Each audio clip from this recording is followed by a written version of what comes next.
So, bumili tayo ng pang sa bigote. Mura lang, 162 lang.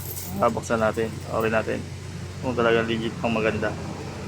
Yan po mga ka-G. Binubuksan na po natin. Tingnan natin kung naka-bubble wrap ba. Ayan, naka-bubble wrap naman siya. Tingnan natin kung okay po.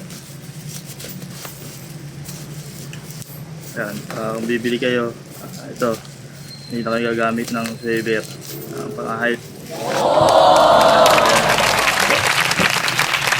162 lang po yan, presyo. Sa bigote. Yan natin gamitin.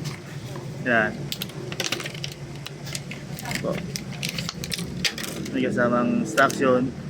Talang charger. Ayan. May pass din po. Para sa ating bigote. Yan po.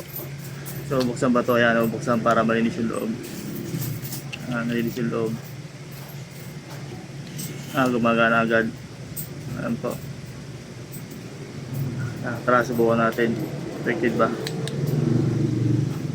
Gumagana ba?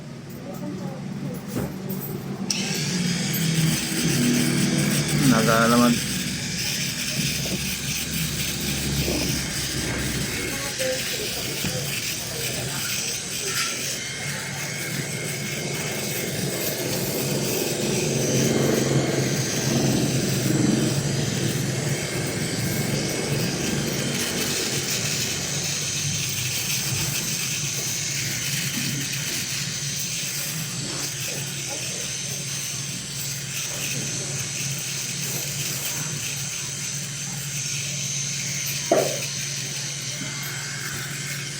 Maganda. Ayan, legit. May basket yung kasama. Maganda pa. Okay. Hindi tayo gamit ng pang-ahit ng ano. Ito lang gamitin natin. Kaya order na kayo.